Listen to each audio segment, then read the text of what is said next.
What's going on, people? You are now tuned in to Urban Voices Radio. I am your host, Brad Harrison. I got my co-host. I got my people in the building. I got T. Marie. What up, T? And I got my main man, Sean Mucker, in the building. What's good? Sean's over here decked out in his Colin Kaepernick attire. Yes, sir. You're in the protest spirit, huh, my man? Definitely. Let's talk, people. Let's talk, man. We have a lot going on in the country, a lot going on in Louisville, Kentucky. Live from the studios of Power 106. Let's get it, people. So we can get this in an hour. We can get it in. We can get it in. We're in the midst of protests in Louisville, Kentucky. And let's not get it confused. If you're not following, if you're not listening, if you're not watching from Louisville, Kentucky, don't get it confused. Our hearts go out to the people in Minneapolis and the families of George Floyd. But we're fighting our own system of racism and police brutality here in Louisville, Kentucky, and we're standing up for the life of Breonna Taylor, who was murdered by 3 Louisville police officers back in March 13th to be exact. Which I think we should make it Breonna Taylor Day. In Louisville, Kentucky. Yeah, let's not go on to waste time with it. Well, we get to the agendas. But let's bring people up to speed. If you've lived under a rock for the past few months, Breonna Taylor was murdered by 3 Louisville police officers on March 13th. March 13th, a couple months ago, in Louisville, Kentucky. A no-knock search warrant was served on her home, in which myself and others believe was an unjustified warrant.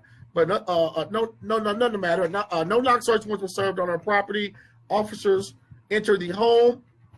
Her boyfriend thought he was being robbed, thought the house was being burglarized. He fired a shot, and since officers stood outside the home and fired a barrage of bullets into this home. They fired bullets through the patio. They fired bullets through the door. They fired bullets through the windows, striking Breonna Taylor 8 times. 8 times, murdering an innocent woman in cold blood. So I'll fast forward you to this week. The George Floyd riots.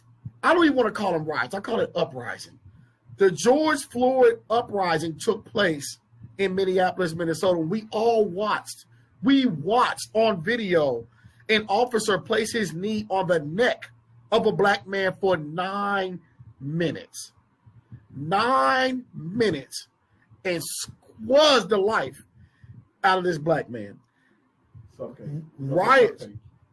Riots ensued. Riots ensued in Minneapolis. Riots began to ensue across the country, and Louisville, Kentucky was not immune to these riots. So last night, starting 2 days ago, we had protests here in Louisville. I want to preface this by saying the protests that took place during the day were peaceful. When I say during the day, before sunlight got away from us. The protests were organized. The protests had agendas, and the protests went pretty smoothly throughout the day. As nightfall came upon us,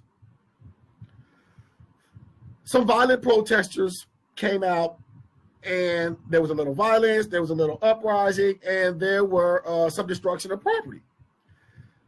I got multiple calls, multiple texts, multiple inboxes from people that wanted me to speak out against the uprising, against the destruction of property, against the rash of violence.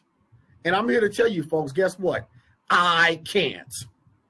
I can't, and I won't. Now, am I condoning the destruction of property? No, I'm not. Would it be my form of protest? No, it would not. But I understand why people are angry. I understand. I don't blame this on the people that are angry. I blame this on the system of suppression that has haunted black people in America for the past 400 years. So the premise is, and I hear this a lot. I hear from black people a lot. Sometimes it frustrates me, but I get it. I hear from black people a lot. Why are you tearing up things? Why are you causing destruction? Why aren't you letting the system work itself out? Well, guess what? The system's never worked for us. It's never worked for us. We watched the system not work for Mike Brown. We watched the system not work for Trayvon Martin. We watched the system not work in our own city for Michael Newby. We watched the system not work for James Taylor in Louisville, Kentucky. In Louisville, Kentucky, there's been over 10 black men in the past 15 years murdered by police officers. None of them have been held accountable by city officials. None of them have been held accountable by Louisville Police Department. None of them have been held accountable by jurors. None of them. None of them. So how do you tell a group of people, let the system play itself out? Let the system work. Put your trust in the system, and the system puts its foot on your neck every single time. Every time. Who do you go to? Who do you go to? It seems like the system in America only understands destruction. You go to a system that has practiced mass incarceration on your people. You go to a system where officers are allowed to murder your blood people in cold blood. They're allowed to murder your people, and then what are we told? It takes an investigation. We've seen investigations. We've seen investigations. We saw a 2-year investigation in the case of Mike Brown. We saw no arrest of a police officer. We saw a 5-year investigation in the case of Eric Garner in New York, where we watched another man on video being choked to death saying, "I can't breathe." How many times do we have to wait on? How many times do we have to wait on the system to work for us? Guess what? It wasn't designed to work for us. It wasn't designed to work for us. It's working exactly how they designed the system to work. Now, why am I pissed off? I'll tell you why.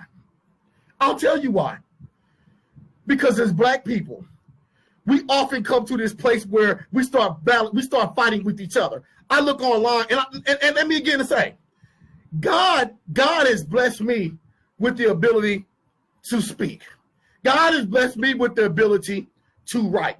God has blessed me with the ability to somewhat have people follow the words I say. God has blessed other people to do other things. But so that's my weapon. That's the way I fight. But everyone doesn't have that weapon. Everyone doesn't have that weapon. What do you tell the people that have been oppressed, that have been born in poverty, that have been born in a system where they watch police officers operate with impunity in their communities, where they watch police officers violate their rights? What do you tell people that have never gotten justice? I get upset at black people because I say, hey, now I see a divide.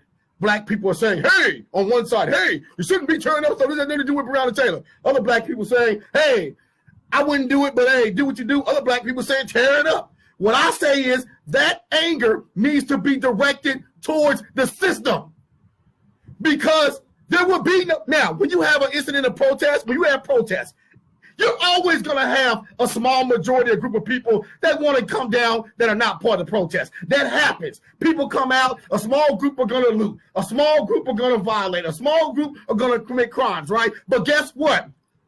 The situation of protest and riot would not exist if the government would have been doing their job from the beginning. Point your finger at them. We have a mayor here in Louisville, Kentucky that has refused to hold these officers accountable. He's refused. I'm furious with Mayor Fisher, and I consider Mayor Fisher an ally at one point. I am furious. Why am I furious? I'll tell you why. I don't feel like the citizens of Louisville, Kentucky should have to wait on a federal investigation for consequences. Let me tell you why. Number one, all three of these officers should, let's go to the head. Number one, Louisville Police Chief Steve Conrad should be fired. That's my number one reason for being furious at Greg Fisher. Yes. He should be fired. He should not have been allowed to retire. He is allowed to retire. Is it July, y'all? I want to get it right. I think it's July. At the end of July, he's being allowed to retire. Now, if we want to say the Breonna Taylor incident is why he should be fired, that's not enough. Okay, I'll go with that, right? But you're talking about a police chief that has seen many of scandal. We've seen officers under his leadership operate roguely. We've seen a black young black teenager been pulled over, searched by Louisville police, caught on film, racial profiled and unjustly searched. We've seen the Explorer case when they tried to sweep under the rug where Louisville police officers were molesting young men. Supposed to be mentors to these young men. Swept under the rug under Chief Conrad. Now we have a case of Breonna Taylor. And let me tell you, people, when the Breonna Taylor case first happened, I'm not going to toot my own horn, but I was one of the first people yelling about it when nobody was yelling about it. But I'm not blaming people because I'm upset at the media and I'm upset at the police department and Mayor Greg Fisher. Let me tell you why. Media is my job. I don't expect the average citizen to comb through hours and hours of press releases, hours and hours of articles, hours and hours of information. It's not their job. It's what I do. It's what I do. So I do it. So let me tell you, when the Breonna Taylor murder first occurred, the Louisville Police Department spun a narrative that her boyfriend, Kenneth Walker, may have been the one responsible for her death. Why do I say that? You go back and you search articles going back to March 13th when the murder, I don't want to call it death, when the murder first happened. The articles insinuated that a young girl was found dead in her home and a young black man was arrested. There was not a mention of police shooting this young lady. There was not a mention of this woman being shot 8 times. There was not a mention of a so-called flimsy narcotics investigation. And we'll get into that because there's a false narrative out there about that too that I want people to understand.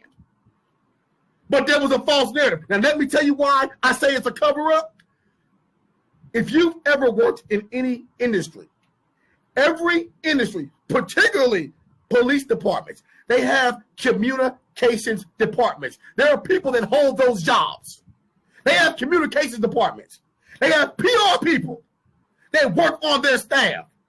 The job of have you ever seen when a murder happens here in Kentucky or any city, but here in Louisville, since we're talking about Louisville, and immediately after a murder, you see a spokesperson from LMPD come out at the scene and they begin to assess the scene and tell you, well, tonight on such and such street, we found 2 black males there. That is part of the communications team. The LMPD could have used their communications team from day one to advise the public on the circumstances surrounding Breonna Taylor. They did not. They chose to throw out a scenario where the public can insinuate or assume that something else happened. That's number one. That's number one. This is my bullet point. This is my air quote PowerPoint. So put number one up here. Number one, the cover up. And this is all my reasons for firing Chief Conrad. Number one, they tried to cover it up. Number two, they waited until last week. When I say they, I mean the mayor's office. I mean the Louisville Police Department, the chief of police. They waited till 1 week ago to ask federal investigators to investigate this murder.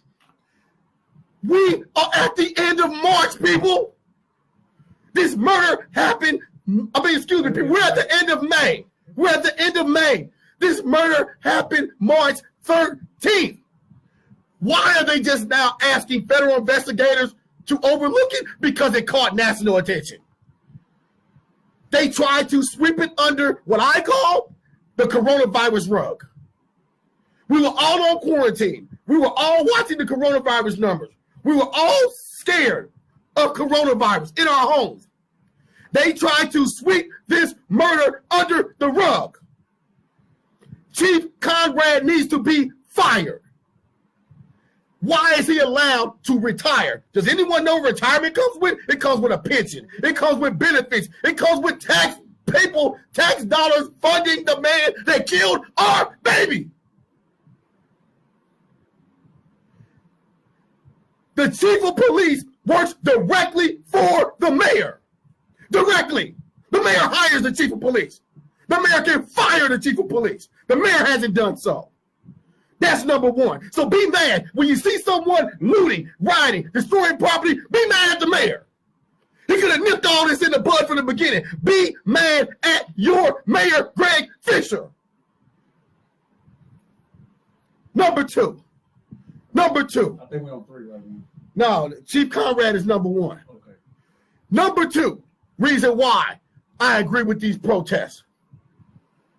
These officers should be fired and brought up on charges. Now, hey, wait a minute. They say, Brad, there's policies and procedures that have to happen. There's a federal investigation that happens. I understand if you want to have a federal investigation to investigate the specifics of the murder.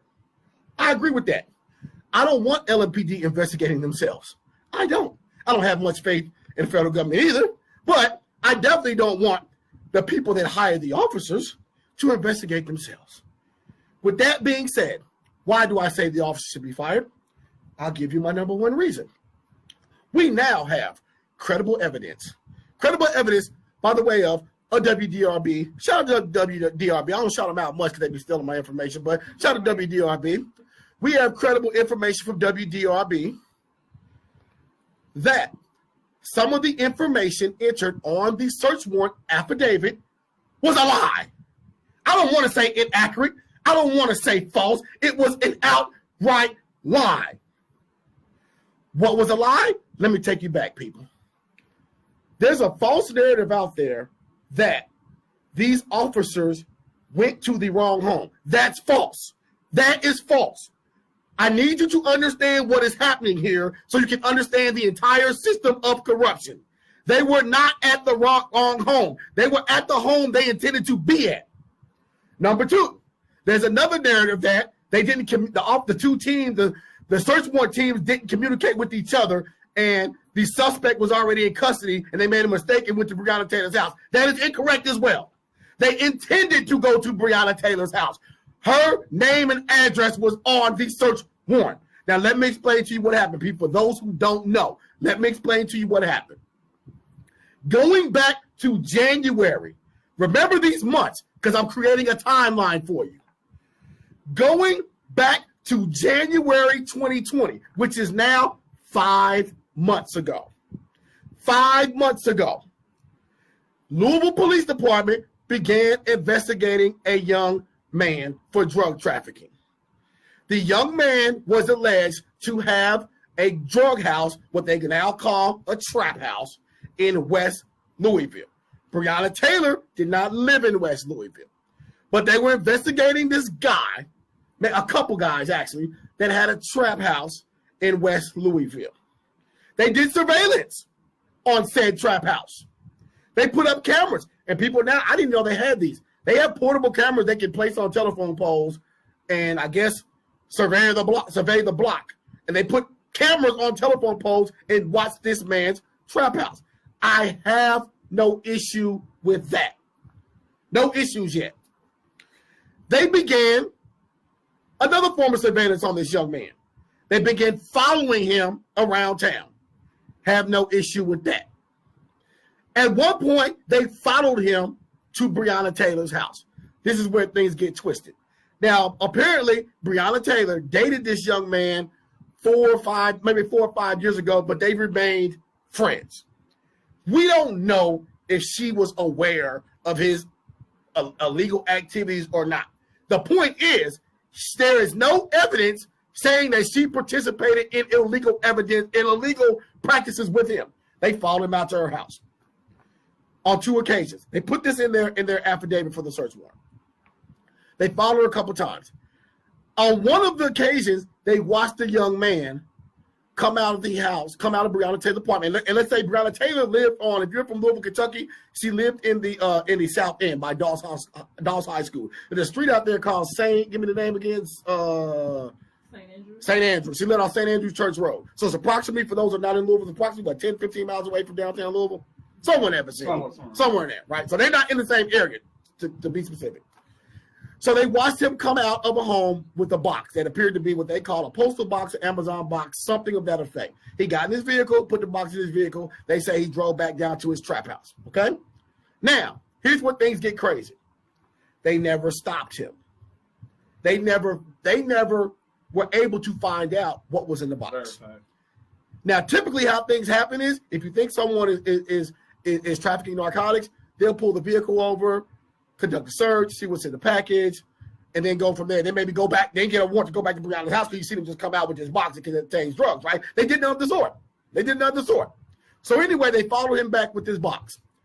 Then they went to the post office and they talked to a postal inspector. And they asked the postal inspector, hey, this package was delivered to this place. I guess presumably we saw this gentleman pick it up. Do you have any information on this?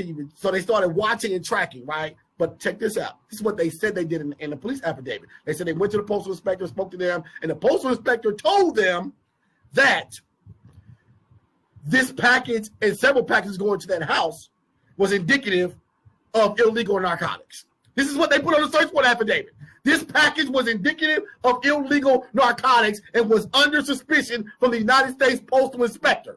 They put this in writing on a search warrant affidavit. That was information that led to them getting a no-knock warrant, okay? So, time goes by. Keep the timeline going. This is still January. The last incident that they saw him go to Breonna Taylor's house was January 16th. No warrant, no arrest, no anything. 2 months later, they're pursuing this guy.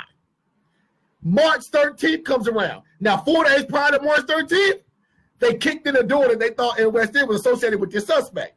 There was nothing there. So allegedly, this guy got on Facebook and began to taunt him. They kicked in my door. They didn't find anything. He did the whole Ellen Iverson thing. They got practice. So I'm assuming LMPD was pissed now, made a personal vendetta. So 4 days later, they go get 5 search warrants, 5 no-knock search warrants. Remember the number 5. Why is 5 so important? They got 5 no-knock search warrants for 1 man in 1 day. Why is that important? This is in March. On a typical year, you go back a prior year, LMPD only found, they say, 11 to 22. The record keeping is shady in that. They don't even keep accurate records on how many no-knock search warrants they give. But between 11 and 22 is the norm of what they produce every year. A year. They issue 5 in 1 day for 1 person. To up to date now, they've only issued 6, period. And we're in June. 5 were his. So this seemed like it was personal. So on March 13th, they kick in the door of the trap house. Arrest the suspect. Arrest the suspect before noon. Before noon. Before noon. They take him to jail. They get to jail. Now, they don't initiate these other no-knock search warrants. There's 4 more out there, right? 1 is on him. They get him. Get him to the jail. Begin to question him. I've spoken to the family of Breonna Taylor. They tell me that the gentleman, they asked him about Breonna's house. And he told them that, that's my friend. There's nothing in her house. I don't go there. This is what I've been told by the family. LMPD filed for an additional no-knock search warrant for Breonna Taylor's house. They filed for it under the guise of they saw this package come out of there before and they followed him to her house. They didn't see her do any crime. They didn't see her at the trap house. They didn't see her committing any crimes. They didn't even know what was in the package. They got a warrant. He was arrested before noon. They initiated the warrant 12 hours later after midnight. Kicked in her door. Please, if you're watching this, can you share this video? Please. They kicked in her door after midnight. 2 months after seeing this man come from her house with a package that they didn't know what was in it. 2 months later. Stale old intelligence. They didn't even have any teeth when they had it. They kick in the door. They're naked. Her and I don't want to put her business out there, but her and her current boyfriend were in the bed sleeping. If anyone has watched a movie or a video of police battering a door, they take a large, it's called a battering. It's a large metal object, and they hit the door several times to break the door open. So they go out to this apartment. First, let me give you a little thing. They remove the cable lines the internet and cable lines before they go in. We don't know at what point they removed them, but the cable lines have been removed, presumably to disable any surveillance cameras that may be around the house. They hit the door. 4 or 5 times. 4 or 5 neighbors around him say we hear boom, boom, boom. We never hear LMPD. They bring, during this time, I guess the door didn't come over right away. Kenneth Taylor wakes up. He hears the noise. He thinks he's being robbed. He's a licensed firearm carrier. He's not a felon. He works for the Postal Service. Breonna Taylor is not a felon. They hear the breach. He grabs his gun. He's trying to protect his black woman. He grabs a gun. It's dark in the house. He runs to the front door. As the first person comes through, the family says he just said he was firing a warning shot. He fired 1 shot. 1 shot struck Officer Mattingly in the leg. The facts get murky from here. We don't know what happened. All we know is that the officers apparently, from the 911 call, the officers apparently retreated out of the home then. They went outside, persisted to fire rounds through the window, through the door, through the patio. So many shots, bullets either went through or nearly went through the apartment next door. They shot it up like the Wild Wild West from outside with no regard to human life or other people that lived in the apartment complex. None. None. We hear a 911 call. It was released. If you didn't hear it, go on the Urban Voices radio page and check it out, or go on my page, Facebook page, Brad Harrison. The 911 call is there. We hear Kenneth Walker after they kicked in the door and killed, murdered Breonna Taylor. We hear Kenneth Walker crying, talking to 911. 3.5 minutes. He said, someone broke in the house and shot my girlfriend. He's crying. Please, somebody help me. Someone broke in the house. I'm in tears. I'm in tears listening to this 911 call. I'm in tears. He's crying. Someone broke in the house and killed my girlfriend. Please, someone help. Please, someone help. So we know now LMPD is not in the home at this time. So they're still outside. They've already shot it up. They're still outside. 3 officers.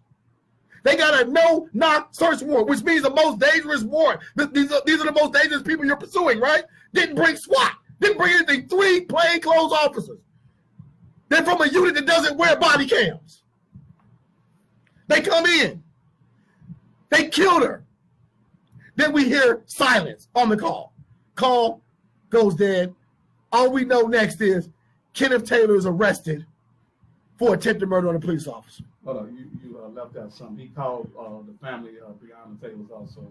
I know he called his mom. He called Breonna. Okay, Taylor. so yeah. Okay, I haven't heard that part. Yeah. Okay, so I know he called his mom because I heard him on the phone tell his mom I gotta call you Not back. because at the end of the, I think at the end of the 911 call, he said he gotta go because he gotta call her mother too. Okay, so Kenneth Taylor's making calls. So anyway, Kenneth Taylor is arrested for attempted murder. He's taken to the station. Time goes by. Now let me go back to the postal inspector I was telling you about 2 minutes ago. WDRB does an investigation. They discover no Louisville police officer, none, 0. No Louisville police officer contacted a postal inspector about a suspicious package coming to Breonna Taylor's house. None. Nobody from LMPD. So they lied on a search warrant. What did happen was they said another agency contacted us regarding these packages. And, listen up, people, another agency contacted us regarding these packages. We investigated the packages, and we deemed them not to be drugs. We deemed them not to be drugs. So LMPD lied. LMPD lied. LMPD officers said on a search warrant that they contacted the postal inspector. What does Maury say? The lie detector test determines that was a lie. Then they also said the package was deemed to contain drugs by the postal inspector. The lie detector test determines that was a lie. I've spoken to the family. The family said the young man bought a girl a pair of shoes. A pair of shoes was in a box. So I say LMPD officers should be fired on that premise alone. Lock up. They should be fired for falsifying information on a search warrant affidavit that resulted in a death. Fired for that. And at least at this point, if you want to wait on murder charges for a federal investigation, they should at least be charged with perjury. Perjury.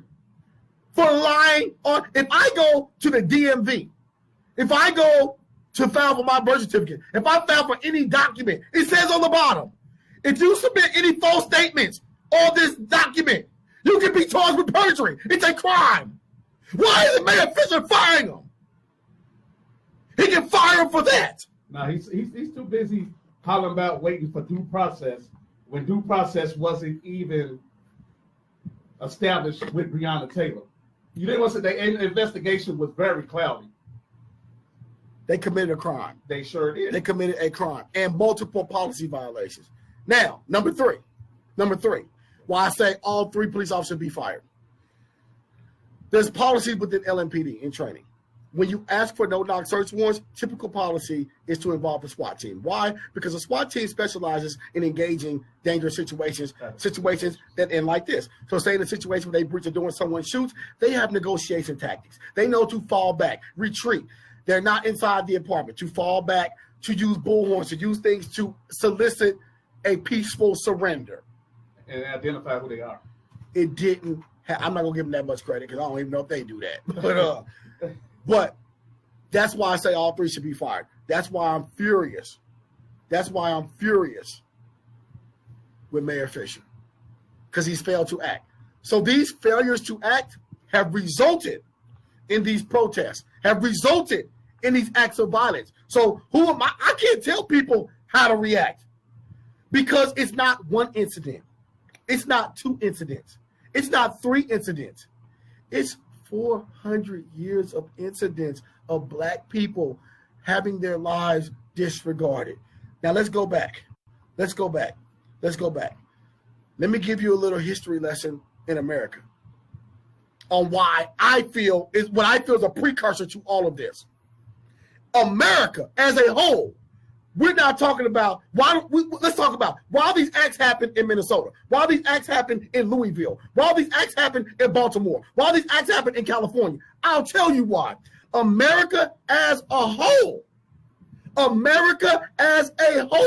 has never placed a value on Black lives. Never. Am I just insinuating that? No. I am here to give you the evidence and proof of that. Hold on. I'm not trying to cut you off. I promise I'm going to let you speak. Hold on. I promise. Let's go back to 1863. Emancipation Proclamation. So-called free the slaves. Didn't really happen officially to 1865 and to the 13th Amendment. After the 13th Amendment, Black people of African descent or slaves were deemed to be free in America. But guess what happened? It never happened. So from 1865 to 1877, we had a period of what was called the Reconstruction of America. The Reconstruction of America was the North saying to the South, hey, we need to make up for these slaves for the trauma that we've caused them. We need to let these Black people become equal. So during that small period, you had 16 Black people admitted to Senate and House of Representatives. You had 400 Black people on state legislations all across the South. This lasted through American Reconstruction. But guess what happened? You hear people talk about the 40 acres and a mule, and black people were supposed to be compensated for our years of free labor. Because what happened was America was able to build up wealth.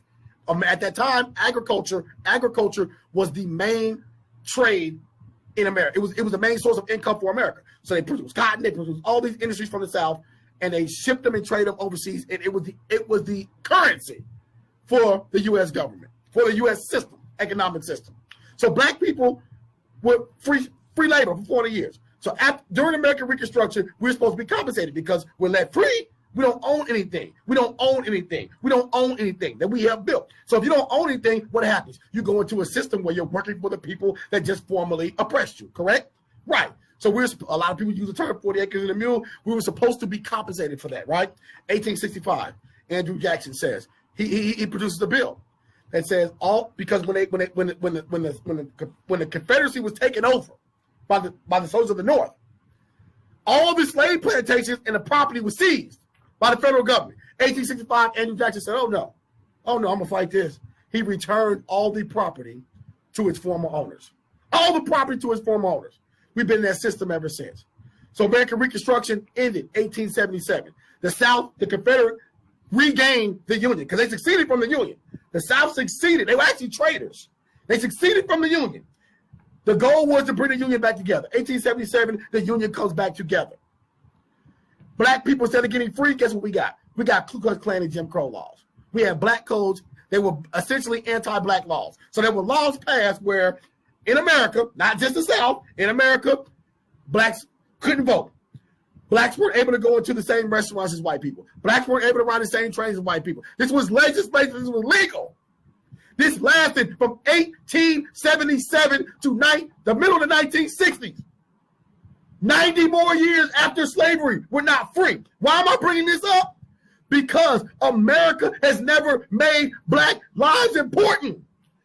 Now, let me make a comparison. You take the Holocaust in Germany. Horrific, right? You take the Holocaust in Germany. After the Holocaust happened in Germany, after World War II, the world made sure Jewish people would never be treated this way again. If you bring up a comment about Jewish people in a negative light, it's called anti-Semitism. If you discriminate against a Jewish person, you might as well turn in your American card. You've done it, right?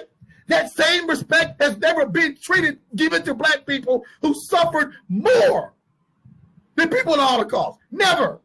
Every situation in America, black people had to fight for it. After Reconstruction, we had to fight. We fought, right? What was it, 1879? No, 1890. They came up with Plessy versus Ferguson. Plessy versus Ferguson said, okay, America, you're crying about not being equal, so we'll make a law. The Supreme Court passed a law, separate but equal. Separate but equal. What does that mean? Black people can't participate in the same things as white people, and it was separate, and it wasn't equal. It wasn't equal. So for the next 90 years, we go through redlining. I don't know if people know what redlining is. Redlining is when black people were trying to acquire wealth and buy homes. Banks purposely wouldn't give black people loans to get housing in areas that were white areas. Black people have been discriminated against in housing. Black people have been discriminated against in education. Black people have been discriminated against in the workforce. We can't climb the ladder. If we do this, 1%, 0.111% that makes it to the top. Black people in this country have never been treated equal. And what does that sentiment come? It comes from the top down. If America would have said after slavery, this is horrific, and we will not tolerate any mistreatment to black people. Any mistreatment of black people, we'd be in a different place. But they didn't do it. They allowed the Klan. They allowed segregation. They allowed racial, housing, marriage discrimination. They allowed it all. But we get people out to tell us, just wait. Just wait. Your freedom day will come one day. It takes time. It took 40 years. People tired of waiting. So I understand. I understand their frustration. I understand when they want to tear something up. I understand when they want to break something. I understand it's not my choice. I have a different voice. I'm not going to tear up anything, but my voice is here. But how do you tell the voiceless how to react? Again, I'll give you another analogy. For the people that like to say, well, what about black on black crime? I hate those people. And if you're listening, I don't care. I despise you. And let me tell you why. In every society, there's a criminal element, not just black. If you want to go back to the Italian mafia, there was Italian mafia that ran America. If you want to go back to the Wild Wild West with Dillinger and his boys, every group has a criminal element in it that kills themselves. Criminals kill criminals. Why? Because they don't abide by laws. We don't pay tax dollars to our police officers to be criminals. We don't pay tax dollars for our police officers to be criminals. We pay your salary. We don't pay you to kill us. We pay you to come in and eradicate the criminals. And you don't even do that fairly.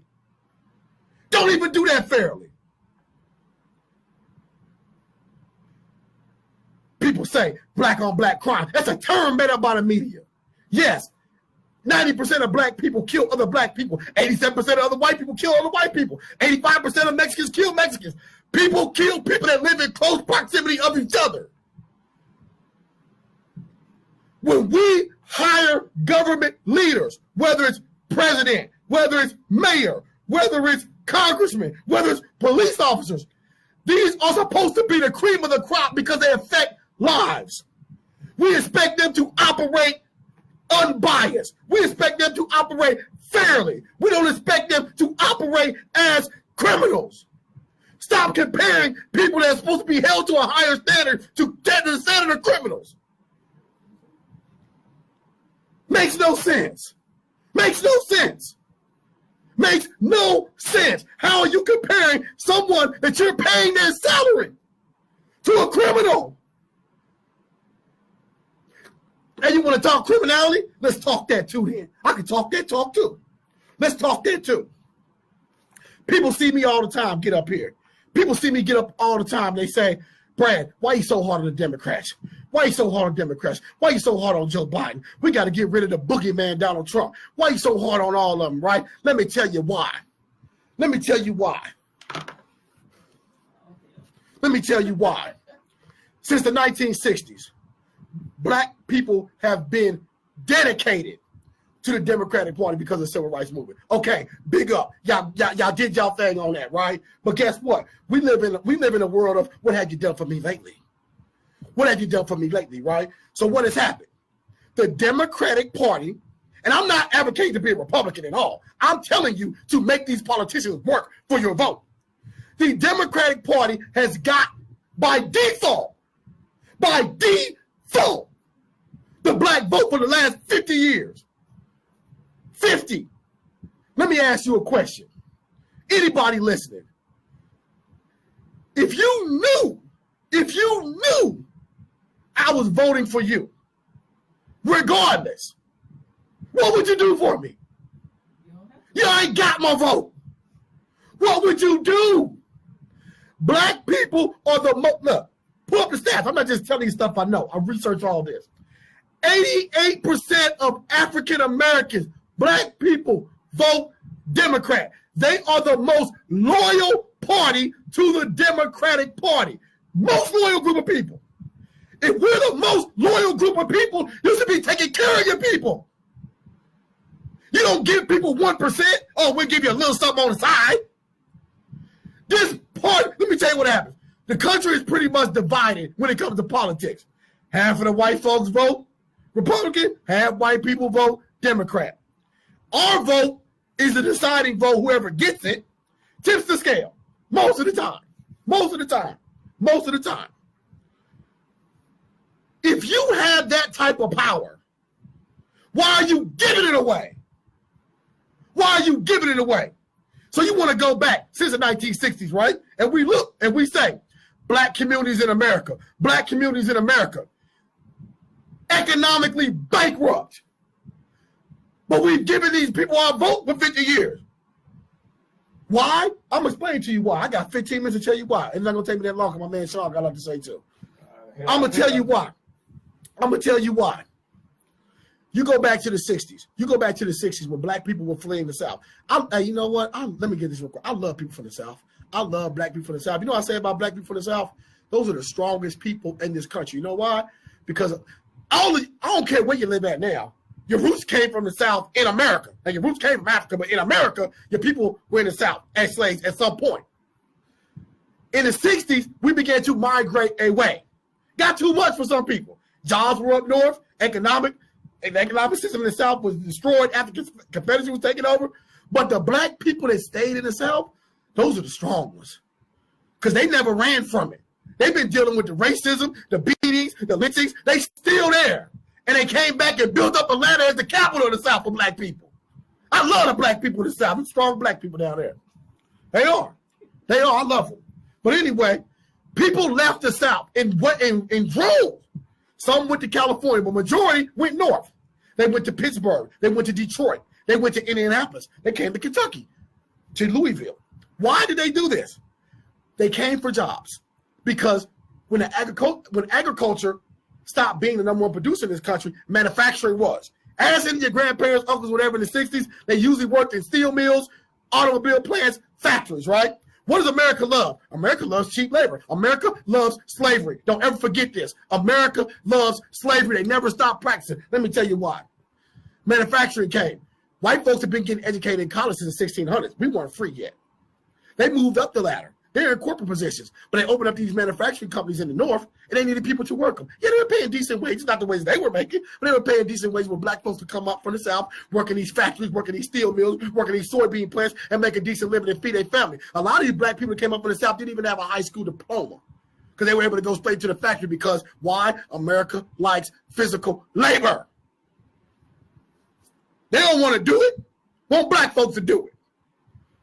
So they came up. They got these jobs, right?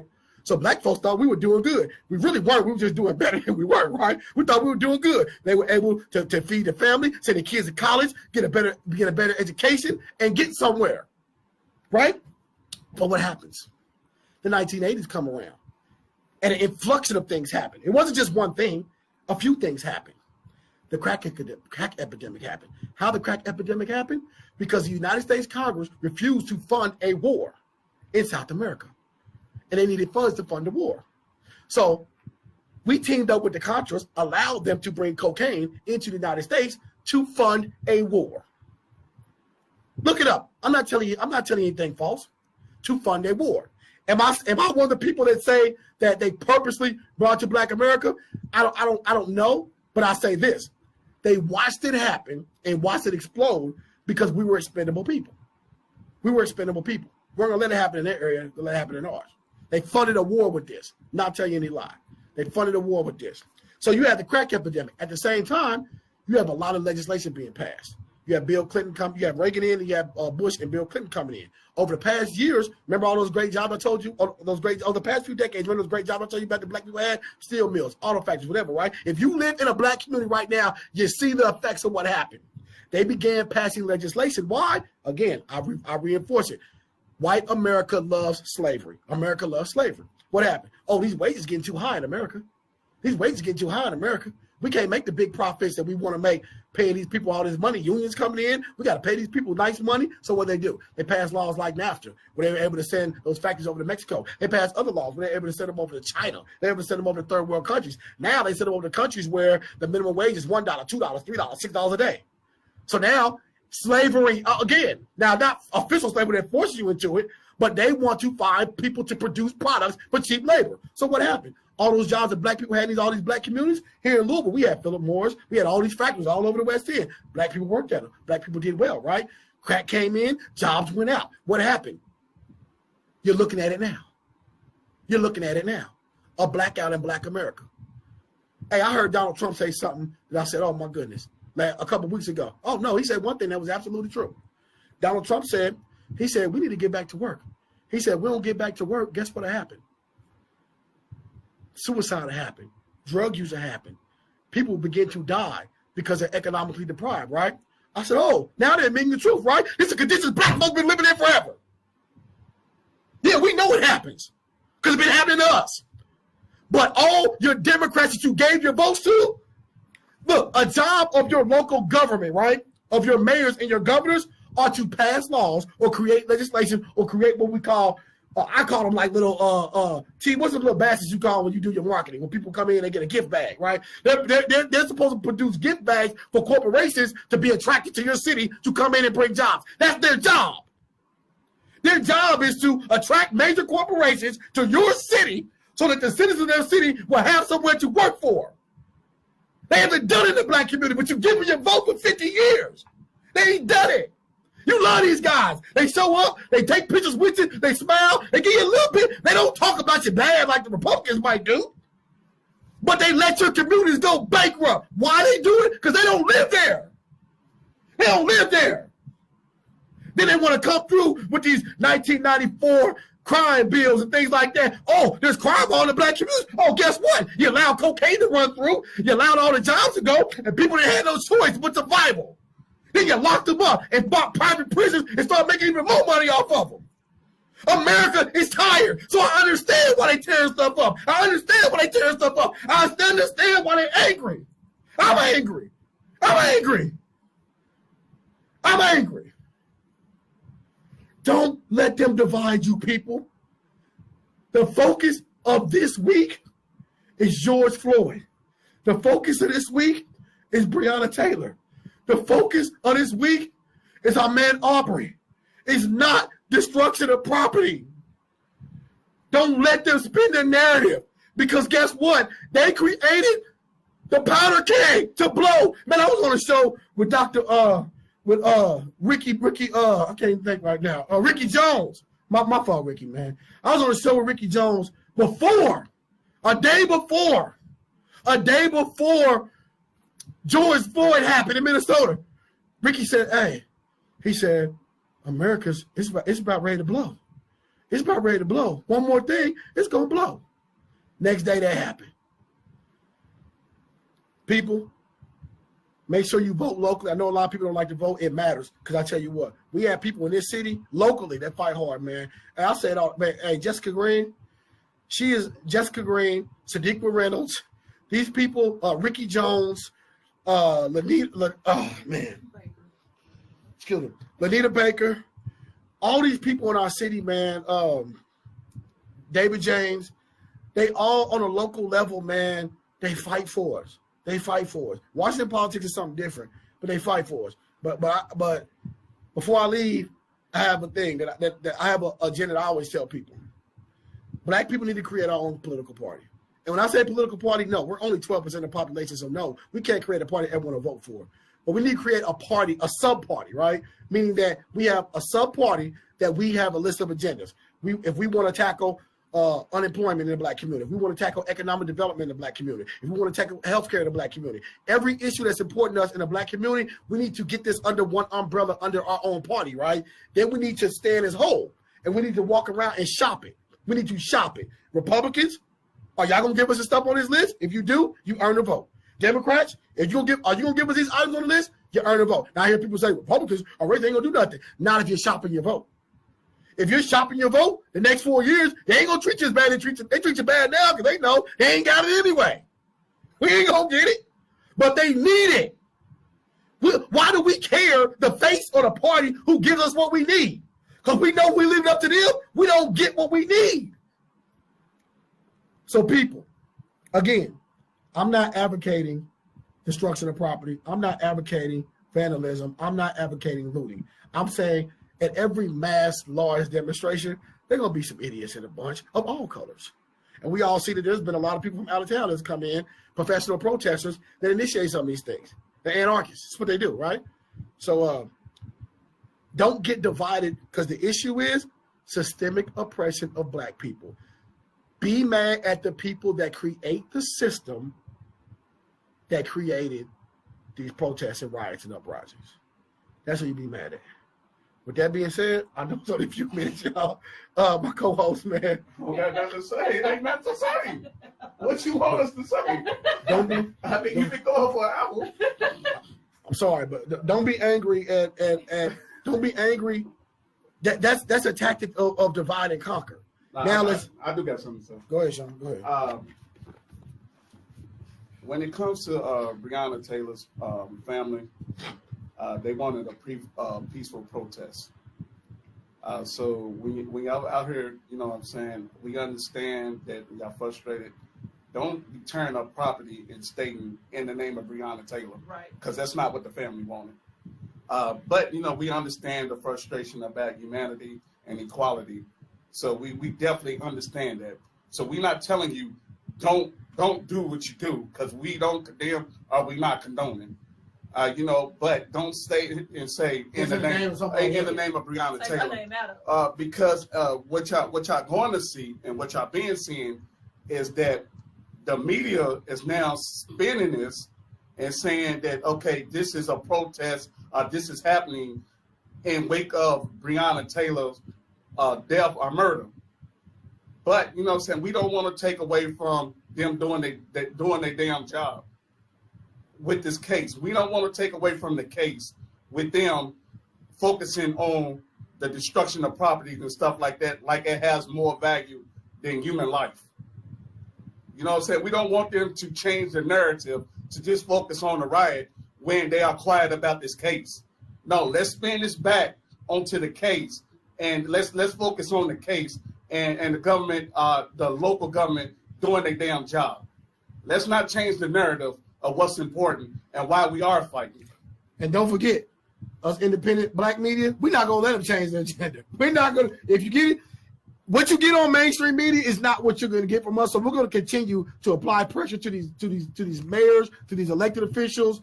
We're gonna continue to apply pressure and seek justice within the system. We're not gonna allow them to just spin the narrative as they tend to do. We all have voices now. And also, you know, as I stated earlier today, by march or by force, we all can agree that some things need to change. I mean, we ain't talking about next year, 2 years from now. We talking about like right now. You know, we need to start getting stuff written into bills. They need lobbyists. We need people down in Washington fighting to change these laws, because these are slave laws. These laws are not here to govern the whole community and not help the community. Now, I understand the only way things can change is if they feel how we feel, or you take money out their pocket. But like I said, you know, there's the only time change, things change. So, you know, like I said, I'm not condoning the property, but right now I really don't give a damn about the property. I care about the humanity and equality. And I don't feel like a property is worth more than a human life. All right, people, we got to get up out of here, man. Our hour is up. I believe there are further I got a call from somebody today, and I think there's another protest taking place on 6th and Jefferson here in Louisville, Kentucky today. These protests during the day are pretty peaceful during the day. I think things tend to change at night. There is there's a curfew in effect, correct? Yes. Yeah, it's a curfew. So I think it said dusk to dawn. Dusk to dawn. So basically, that's what, dark to light. Yeah, from 9 from light skin to dark skin. Like I'm messing with T. from 9 at night to 6 in the morning. 9 at night, 6 in the morning is a curfew. National Guard will be out. Some people's like, I don't care. I'm still gonna be out. Yeah. You know, what are they gonna do? Be safe, people. Be safe. Be safe. Be smart. Don't put yourself in a situation where you get up in jail where human life is at stake. Right. They've already shown that they don't. Right. Well, you know, at this time, you know what I'm saying, we're giving them the reason to kill people. You know what I'm saying? I ain't gonna say that. You know what? I don't like that, because they never had to have a reason to kill. Right. But what I'm saying is now more so they don't have a reason now. You think what I'm saying? I just want people to be careful. I'm headed over to 6th and Jefferson. I'll leave here. I'm gonna walk through downtown. I'm gonna try. For those that haven't seen, I haven't been out there today. The aftermath of the destruction on 4th Street Live. 4th Street Live is Louisville's entertainment district for those that aren't from Louisville. It's similar to maybe like a Beale Street in Memphis. Smaller than a Bourbon Street, but you get the concept. It's downtown shopping, entertainment. It's our district. There were multiple buildings destroyed, windows smashed. I'm going to walk through there and I'll be over there maybe in 10, 15, 20 minutes. I'm going to give you guys a little glimpse of the aftermath of it. I'm going to try to go over to the protest site, see what's going on over there, give you guys a little insight on that. And with that being said, people, we're out of here. Continue to follow us, Urban Voices Radio. If you haven't liked the Urban Voices Radio page, please do so. Follow Brad Harrison. Follow us on Instagram, Urban Voices Radio. And I was just going to say, y'all know how I am about Black-owned businesses. Some were destroyed last night. I'm passionate about seeing Black-owned businesses thrive and succeed. Yeah. 502 Black Business Week in celebration of Juneteenth, when it was the actual Black Independence Day. Right. Juneteenth is coming up. Tiana does have an event. 502 Black Business Week go to 502. Is it 502 Black Business? 502blackbusinessweek.com. 502blackbusinessweek.com. She has over 50 Black businesses that will be offering discounts during the week of Juneteenth, which is June 14th to 20th. 14th through the 20th. All right, people, we got to get out of here. We're running our mouths. Thank you for watching. We love y'all, man. I'm sorry that I was screaming in your faces all morning, but it had to come out. We out of here, people. Every Saturday, 1 p.m. We love y'all. Urban Voices Radio. We out of here.